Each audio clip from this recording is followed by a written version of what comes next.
You know, 20 years ago, a lot of shows that I've been a fan of debuted. Like, actually, a few of them did. Power Rangers, of course, as everybody knows. Sonic SatAM, Adventures of Sonic, and a few others. But there was one show that debuted on Disney Channel around this time. Actually, a few months ago, around this time. But basically during the spring and summer of 1993.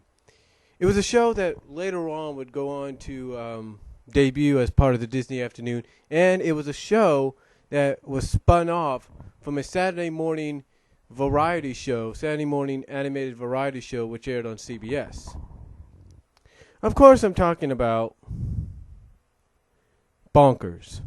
That's right. You see, 20 years ago, Bonkers debuted on the Disney Channel. Now, for anybody that's heard me talk about the history of Bonkers, you pretty much know what I'm about to say. And for some of you that don't, and this might be new, and I apologize for burping there in the mic. But again, for any of you that may have not, and this might be new, allow me to explain the history of this. Allow me to explain. Excuse me again. You see, a little over 20 years ago, back in September of 1992, CBS debuted the Disney's newest animated show on Saturday mornings called Raw Tunage. Now, Raw Tunage was basically Disney's answer to a Saturday morning like Saturday Night Live or a Saturday morning animated variety show. Raw Tunage would basically be like a Saturday Night Live.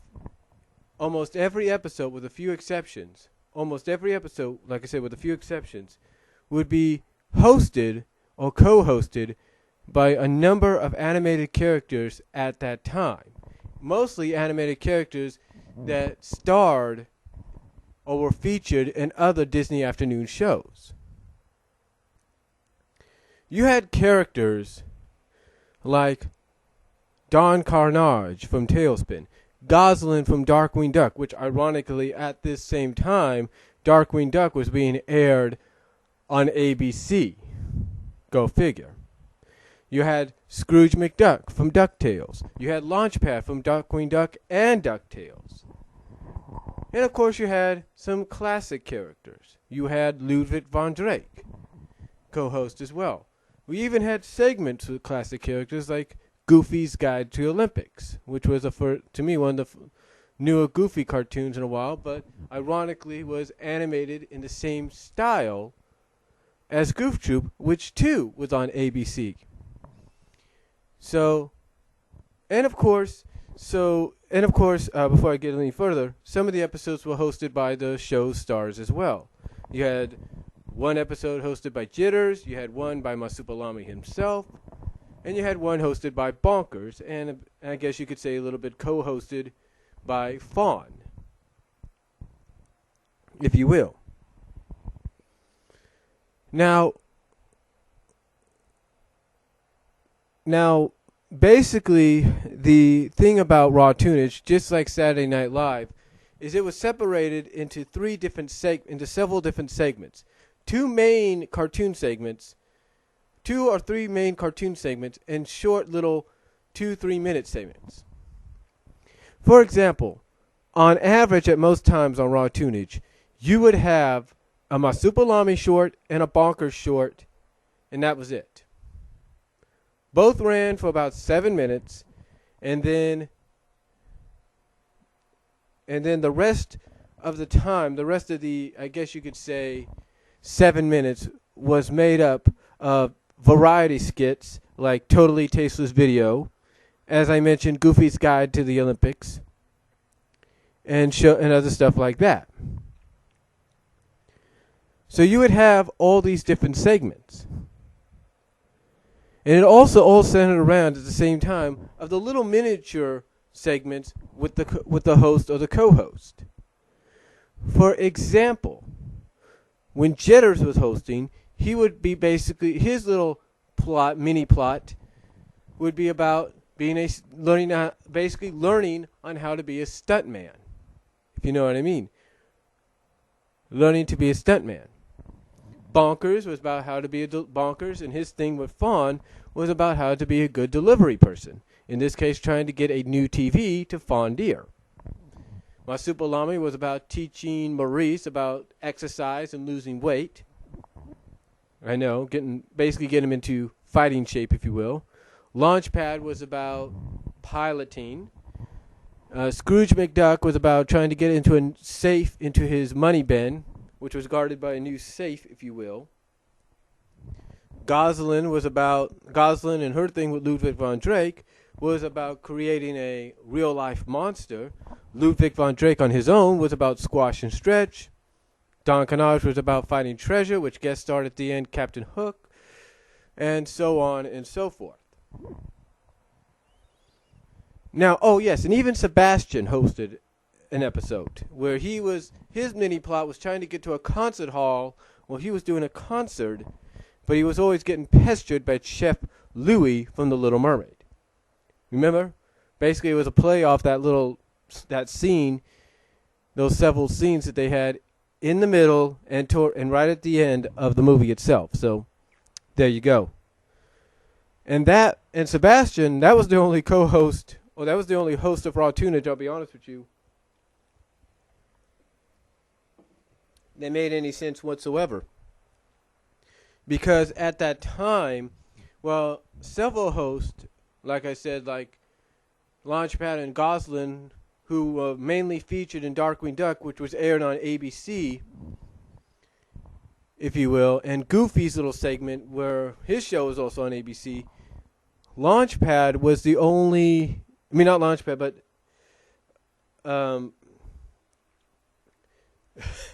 Sebastian was the only one that made sense in my opinion, because the show he was on, the Little Mermaid series, aired on CBS, so it made sense for that one. But long story short, that's basically what Raw Tunage was. However, none of us knew that it was only going to run for one season, and that its two main shows were going to be spun off into their own series. Now, Masupalami basically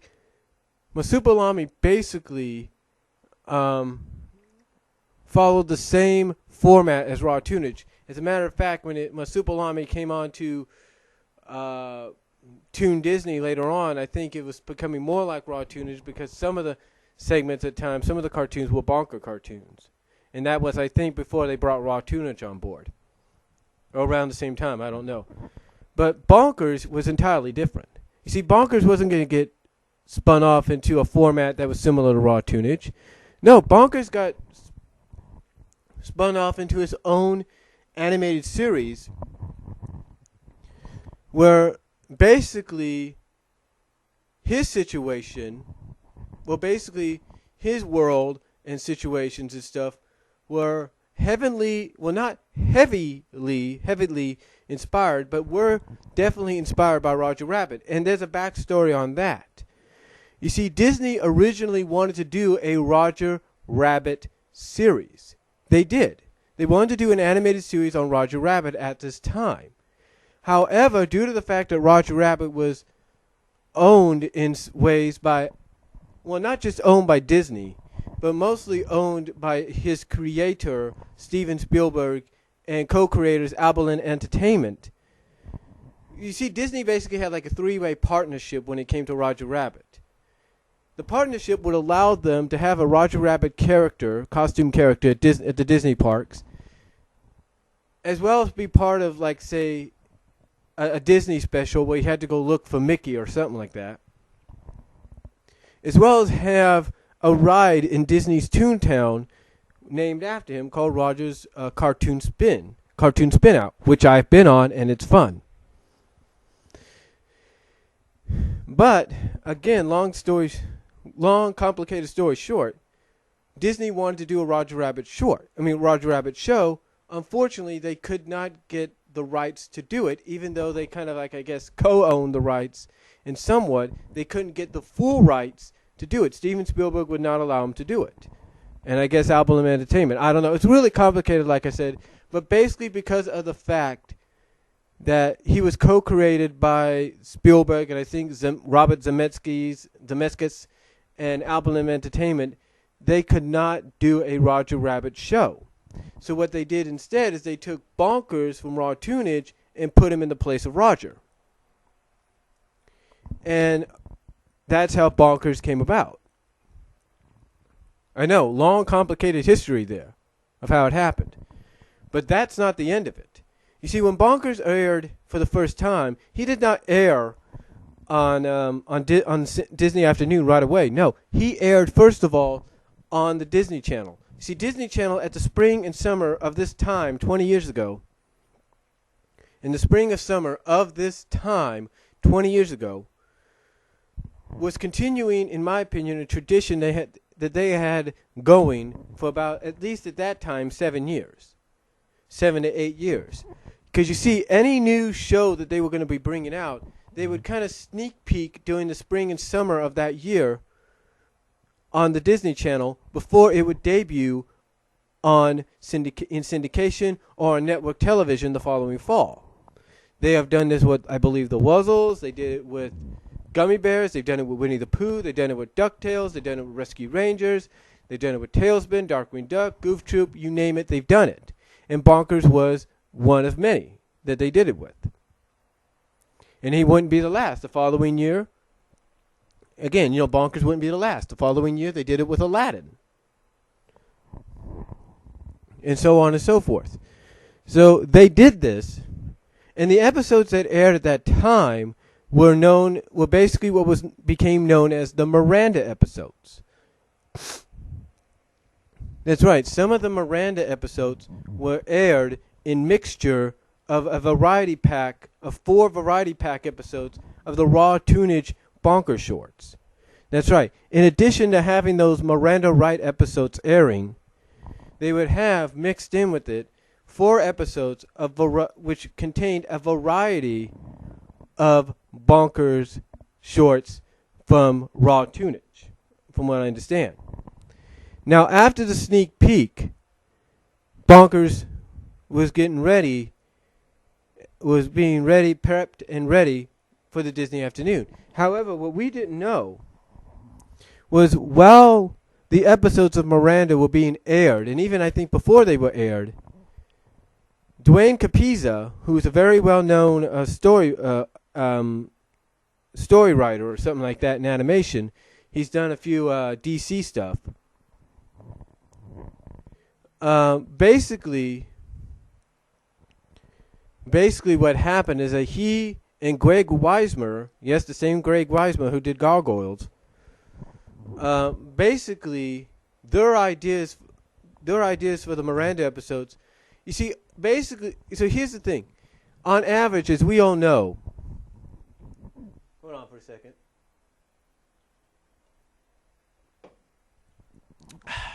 Coke does good.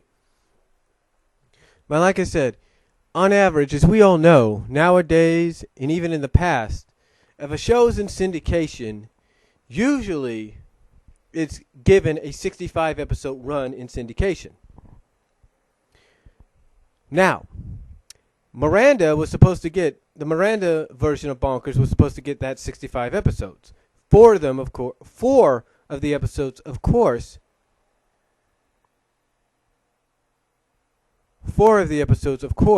were the variety pack episodes that I talked about. And the rest would be Miranda Central, would be Miranda Wright related. Unfortunately, only 19 of the episodes survived. 19 to 20 episodes survived. The reason being is because according to numerous reports and sources, when Disney got the rest of the episodes back, they came out, the rest of the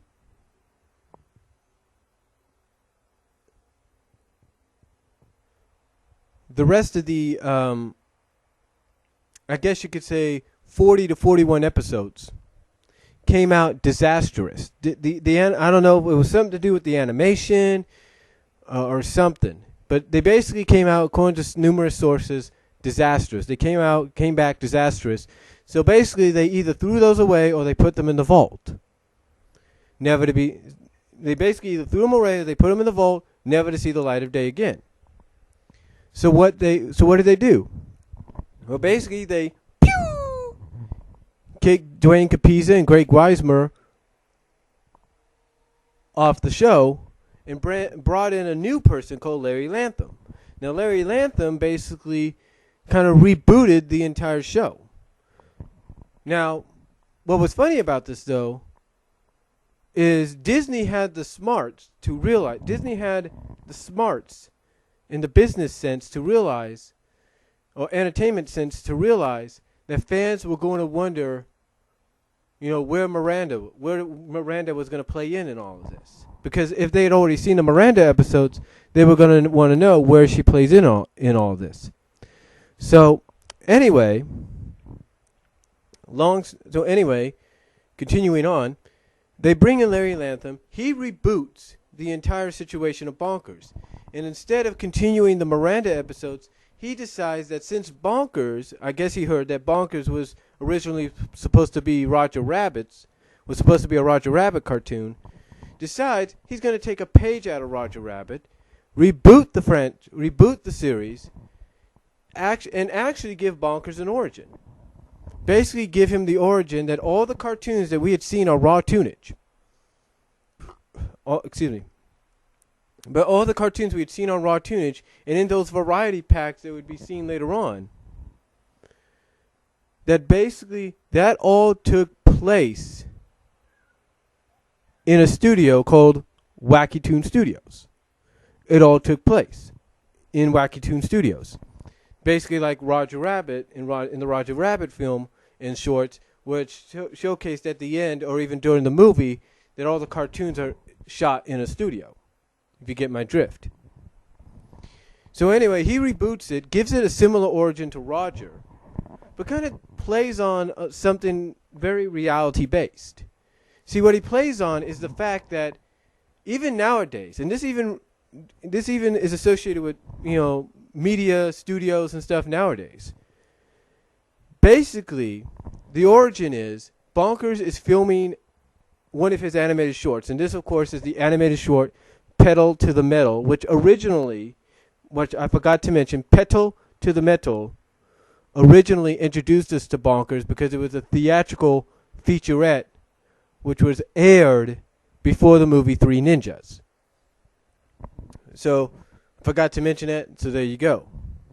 But anyway, they're showing him and his friends filming this episode, filming Pedal to the Metal, the featurette to go before Three Ninjas. And it's right after a certain scene where we get introduced to a new character called Fall Apart Rabbit, which is basically one of Bonkers' best friends and Bonkers' stunt double, in all the animated shorts that we had seen, taking all the pratfalls and whatever.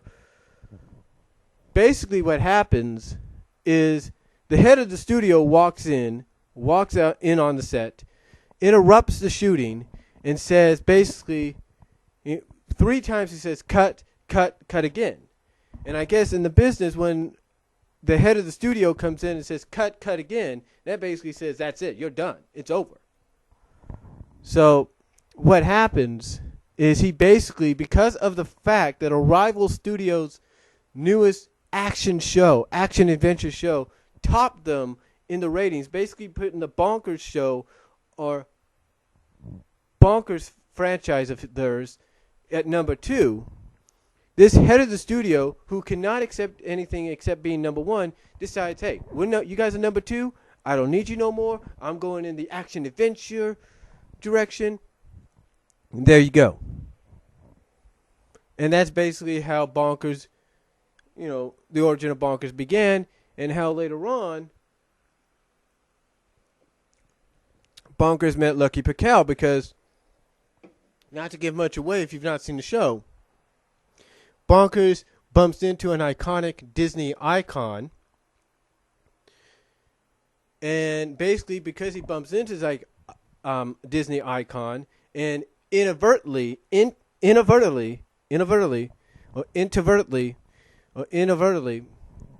helps save this icon from a mugger, and inadvertently helps the new human, as people call him, the Eddie Valiant of the show, Lucky Pickell, capture the mugger. Bonkers is all of a sudden not just proclaimed as a hero, but as he's getting a reward from the chief, who is a very ditzy chief, kind of not absent-minded, kind of not all there at times.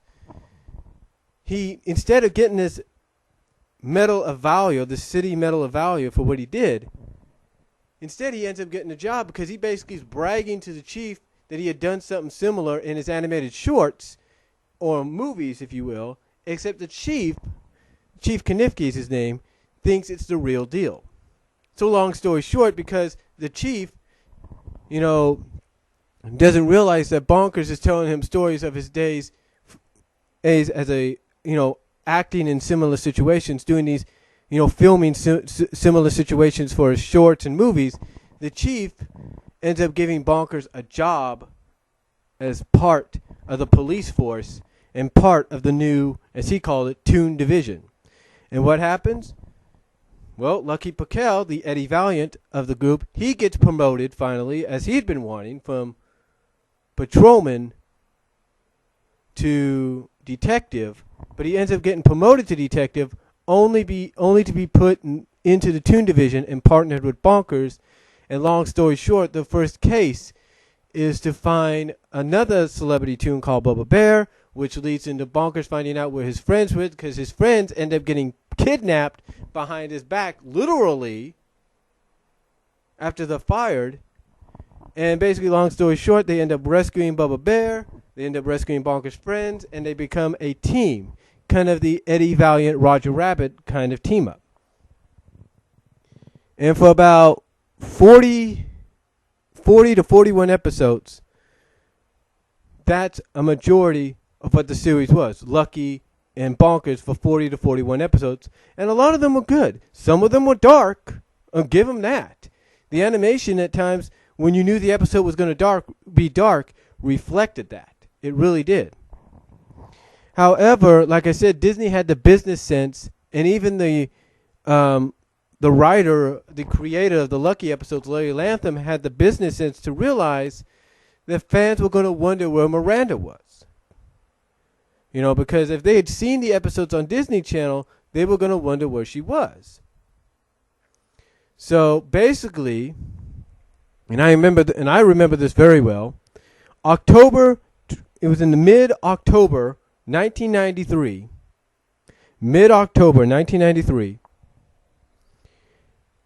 I think it was October 20th or something, I can't remember, but it was mid-October. And the day before, I'm watching one of the variety episodes. It has Ski Patrol, it has Bonkers in Space, it has Raining Cats and Dogs, and the Rubber Room song, where we first get a glimpse of Miranda. So after watching that, the following day, here's New Partners on the Block. And I'm watching this for the first time, and I'm thinking, what does New Partners on the Block mean? What's going on here? Because, at first, because I didn't know.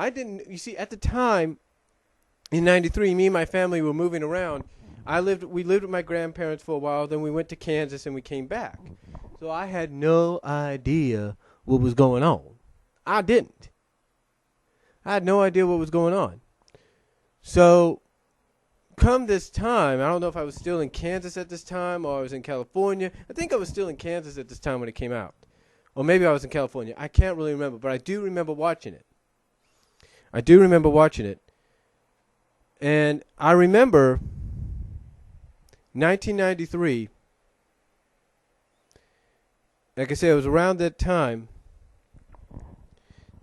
Like I said, the following day after I watched that variety package episode, New Partners on the Block came on. I was wondering what this was about, what was going on. And then I see this blonde character, this blonde-haired woman, stand up. And I know I'd seen her before in an episode previously, kind of making a cameo as the chief's secretary. But here I see her standing up, basically helping the chief out, saying, here, is this what you're looking for? And right there, something told me, I wasn't sure yet, but something told me she was going to play an integral part, because why would she suddenly just stand up and, they focus on her just for a moment? So anyway, basically what this episode was a season finale / transitional episode. It was basically a mid-season finale to Bonkers and a transitional episode. And here's why. basically what happens is the same people that animated the Going Bonkers pilot movie came back and animated this one.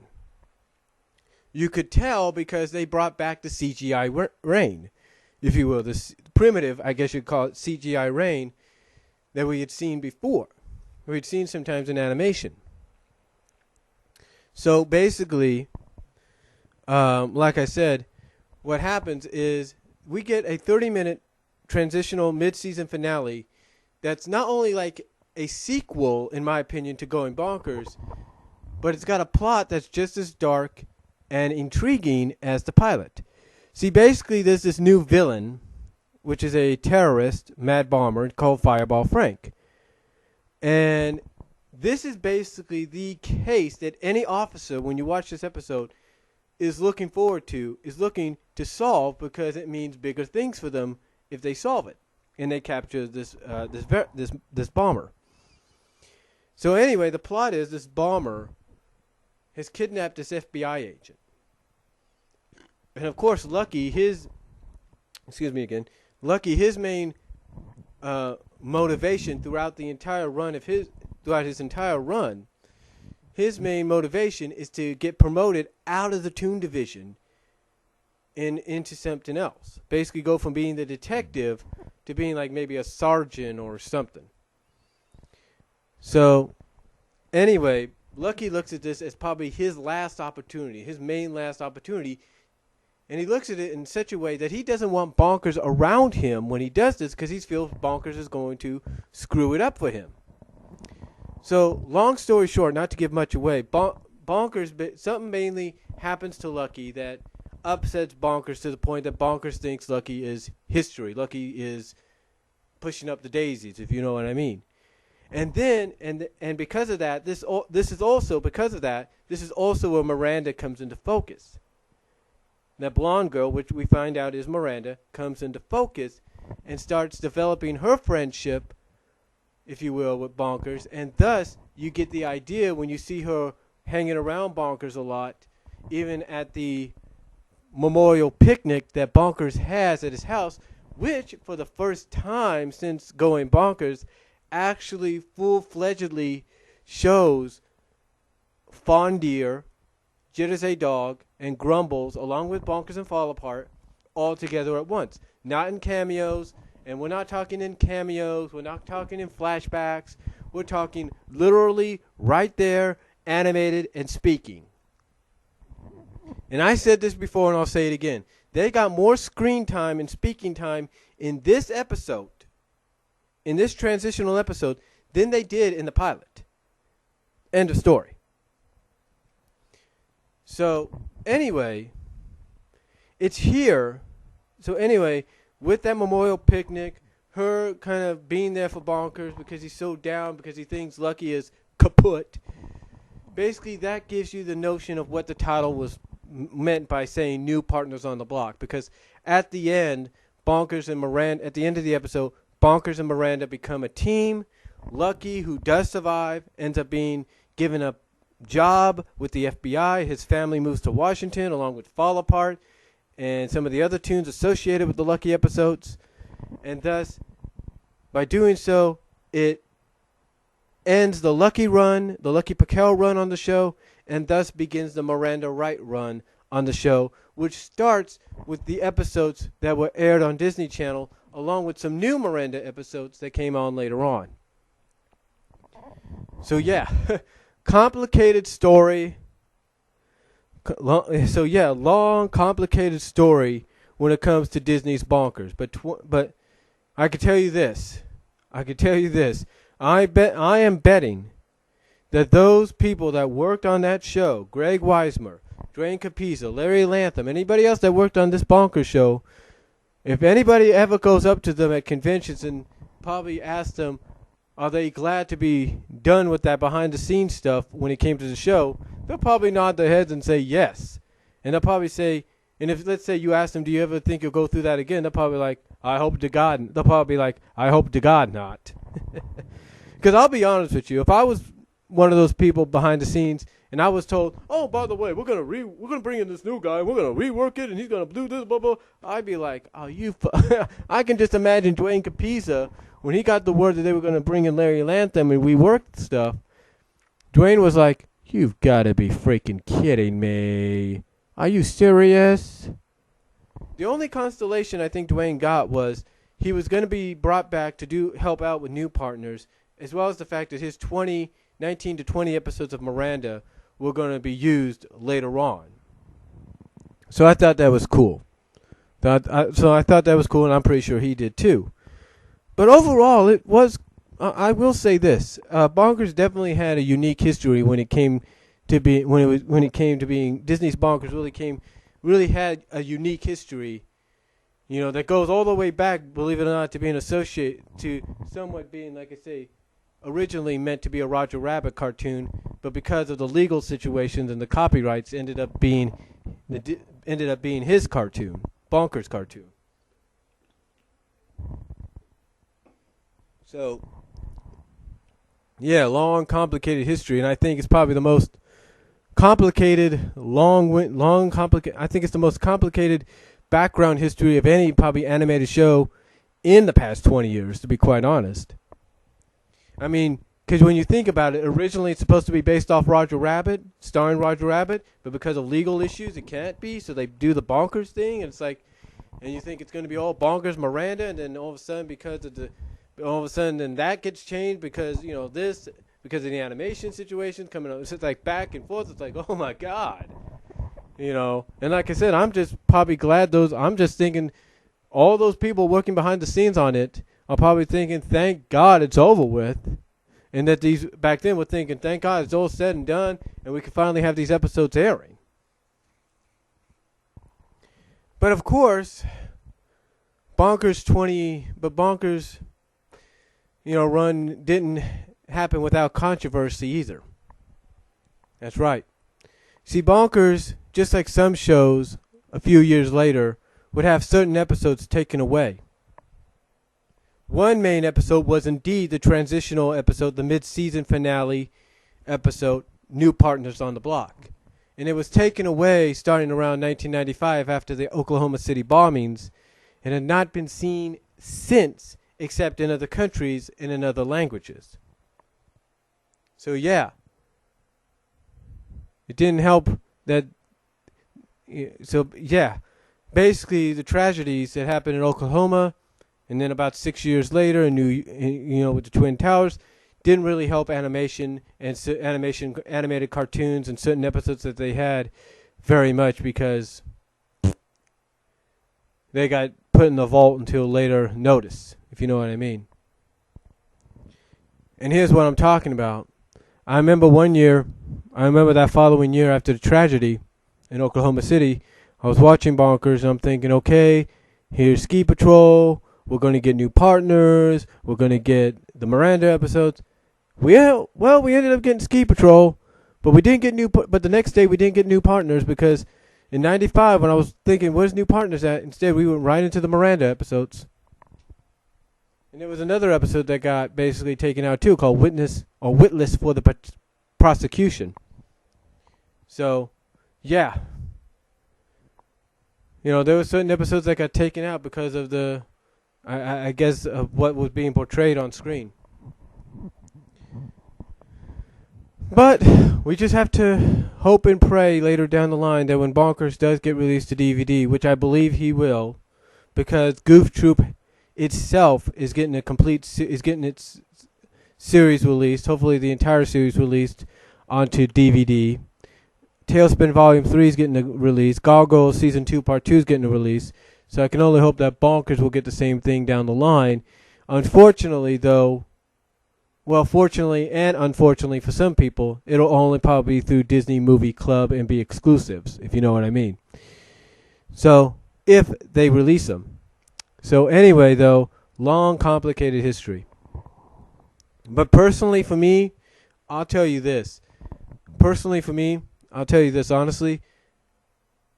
For years, I've been wanting the episode with Miranda, where Miranda officially debuted. I wanted new partners.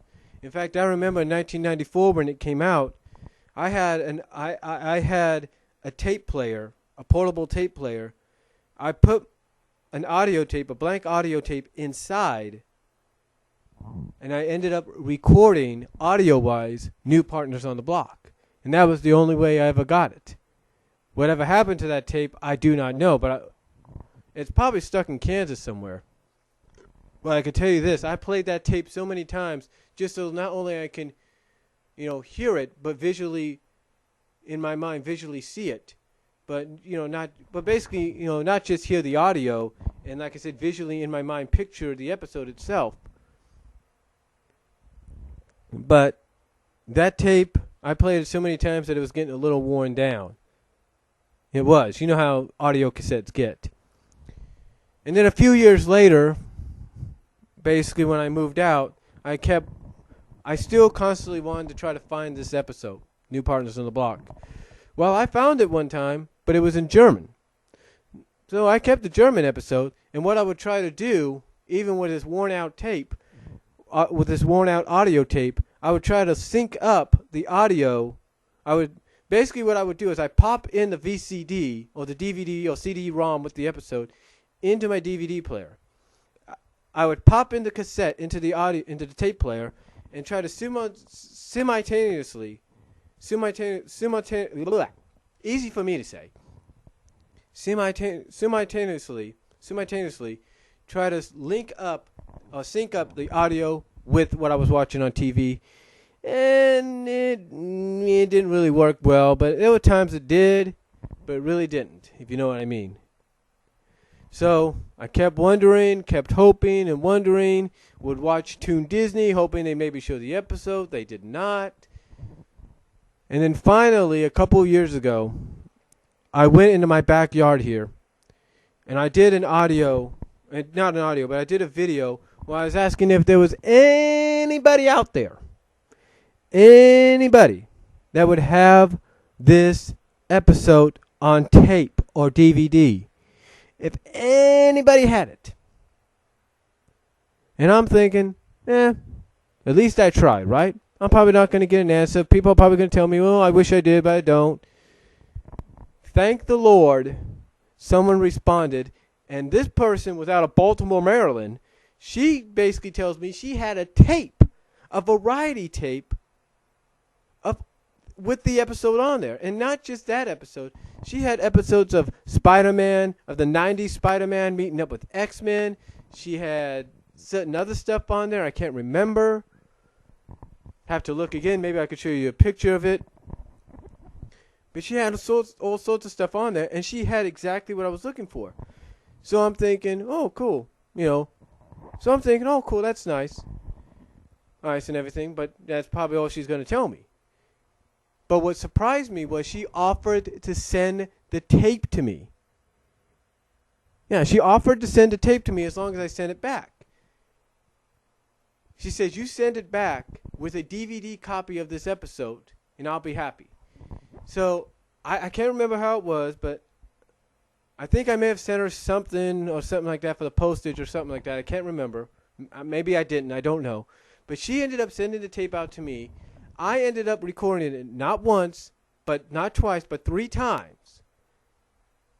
The first time, it didn't turn out so well. It was all bleh, and it was because I was recording it off my my forehead GE VCR. I don't know what the problem was there. And then later on, I re-recorded it again. I don't know if it was off the same VCR or if it was off the dual VCR that my mom got. But I remember, I think it was the dual VCR my mom got. Dual VCR, basically dual VCR DVD player is what I should say. And it actually turned out better. So I ended up recording it off that, got a better quality of it.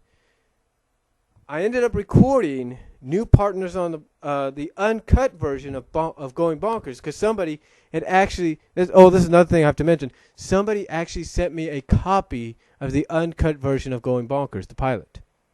Yeah.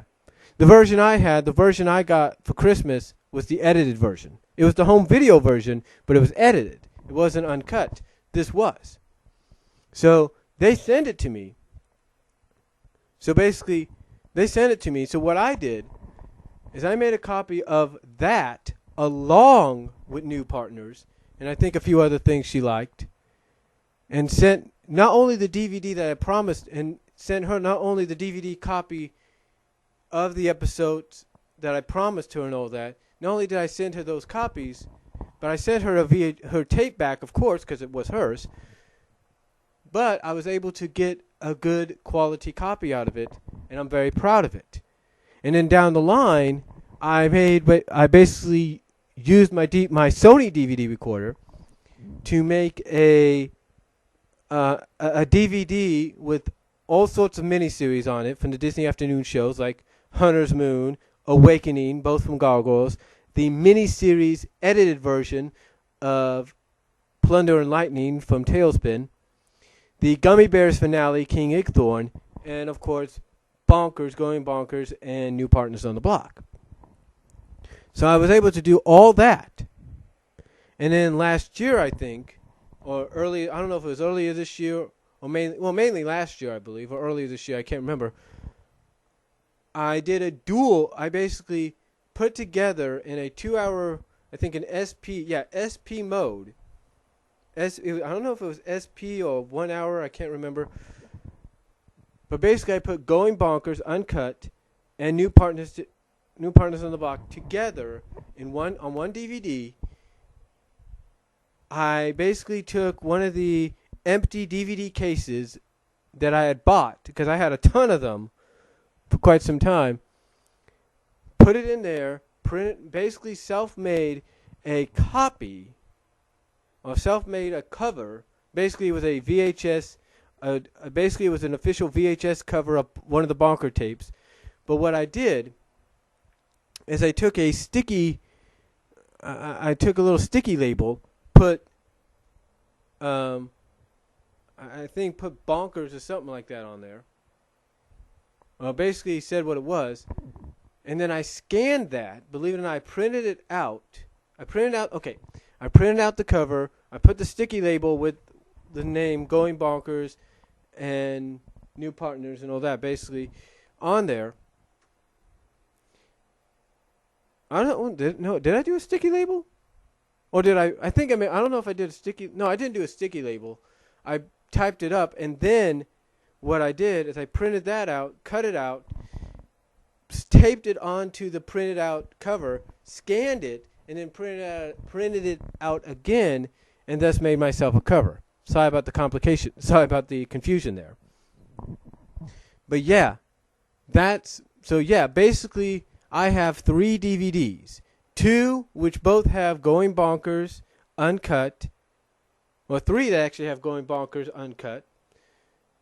And 2 or 3 that have New Partners. Like I said, Going Bonkers and New Partners are on their own DVD as well as on that miniseries DVD. New Partners is on a DVD with Pride of the X-Men and Spider-Man Meets X-Men. And on the other end, Going Bonkers is on one of my what I call Ultimate Movie Collection DVDs, along with the stuff like Scooby-Doo on Zombie Island, Heathcliff the Movie, Tiny Toon Tower Spent My Vacation, Cyber Chase, you name it. So yeah, as a fan, I've made sure to I've basically made sure to definitely have plenty of copies of those episodes in the original form. So, but yeah, suggestion to any fans, if you could find those, make sure you make as many copies as you can. Do not lose any of those copies. But overall, like I said, the 20-year history of Bonkers, definitely a complicated one when it was first being developed. Definitely a complicated one when it was being first developed. And then even while it was in production and stuff like that. I mean, just overall, let's just say hard work and complicated background, behind-the-scenes work pays off. And we got what we got 20 years ago.